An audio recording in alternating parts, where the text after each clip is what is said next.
L'encens est l'un des cadeaux offerts par les rois mages à l'enfant Jésus.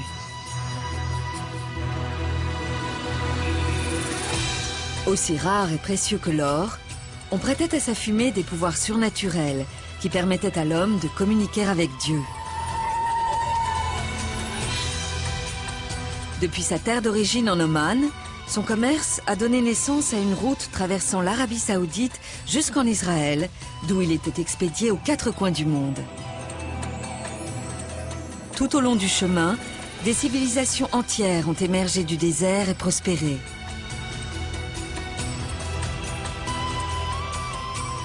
Aujourd'hui, 5000 ans après l'avènement du commerce de l'encens, je vais partir à la découverte de l'une des plus grandes routes commerciales de l'Antiquité.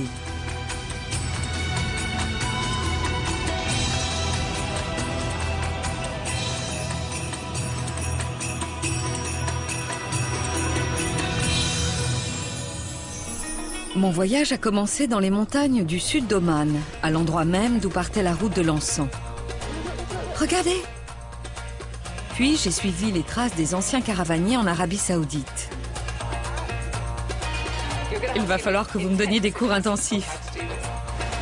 Pour finir, j'ai traversé la mer Rouge pour rejoindre une voie commerciale encore plus ancestrale, en Égypte.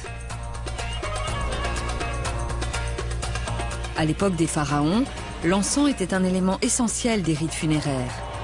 Il est encore utilisé aujourd'hui lors de la grande fête chrétienne du pays.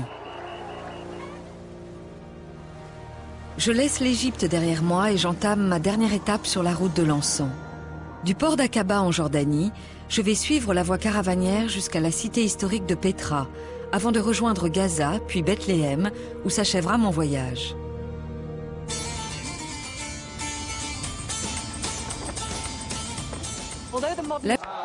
Quand le temple a été détruit par les Romains en 70 après Jésus-Christ, de nombreux rites de la religion juive ont été perdus, et notamment celui de l'encens. Mais aujourd'hui, un groupe a le projet apparemment fou de reconstruire le temple pour la 3e fois sur le site d'origine. Dès lors, pense-t-il, l'encens pourra à nouveau brûler pendant une cérémonie religieuse. J'ai rendez-vous avec un rabbin qui a consacré toute sa vie à ce rêve. Bonjour. Bienvenue. Vous êtes Yehuda? Je peux vous serrer la main? Essayez toujours. Merci. Je ne sais jamais si je suis autorisée à le faire ou non. L'organisation de Yehuda Glick a recherché les caractéristiques architecturales du temple dans les textes sacrés afin de le reconstruire à l'identique. Ils ont réuni plusieurs dizaines de millions de dollars pour pouvoir commencer les travaux dès que possible. Yehuda a même préparé un mélange sacré d'encens. Ça sent très bon. Quand les gens viendront au temple, ils voudront rencontrer Dieu avec chacun de leurs 5 sens. Ils voudront s'en approcher le plus possible. L'odorat est le plus spirituel de nos sens. Quand quelqu'un arrive à Jérusalem, il veut humer la sainteté jusque dans ses poumons. Il la sent et il se sent proche de Dieu. Ils éternueront quand Jérusalem sentira l'encens. Je suis un peu perdue parce que vous parlez de ce rituel comme s'il était toujours en vigueur. L'encens intervient-il encore dans les cérémonies juives? Il était utilisé chaque jour dans le temple jusqu'à ce que les Romains le détruisent, il y a 2000 ans. Mais ce rituel va renaître, je l'espère, très bientôt. Et lorsque le 3e temple sera construit, alors nous apporterons tous les jours de l'encens jusqu'à l'autel. Voici l'encensoir en taille réelle. Il est en bois d'acacia recouvert d'or.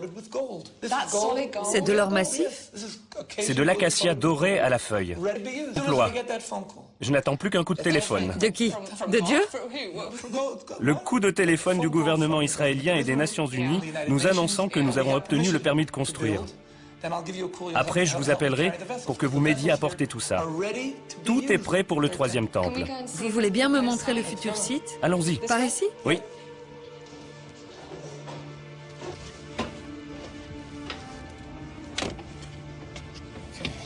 On monte vers le ciel. Vers le soleil. Ici, vous pouvez voir la pierre de la fondation, où Dieu a débuté la création du monde. Ne filmez pas le désordre. Filmez plutôt ce désordre-là. Pourquoi parlez-vous de désordre? Parce que les Juifs ne peuvent pas se rendre librement sur le lieu le plus sacré du judaïsme. Les musulmans se sont appropriés le site tout entier. Nous essayons de diffuser un tout autre message. Un message selon lequel tout le monde, y compris les musulmans, y compris les chrétiens, peut s'unir autour d'un même lieu de prière. Et où se trouvera ce lieu de prière? Exactement là où se situe le dôme du rocher. Il protège le rocher. Et ce rocher, c'est le Saint des Saints. Donc vous voulez détruire le dôme du rocher et construire le troisième temple? Nous aimerions bâtir le troisième temple. Oui, c'est ce que vous souhaitez. Mais si cela se passe comme vous le dites, et que vous bâtissez un temple juif sur un site musulman, cela causera une guerre. Cela en vaut-il vraiment la peine? Cela créera des emplois pour les Arabes démunis et pour les Juifs démunis.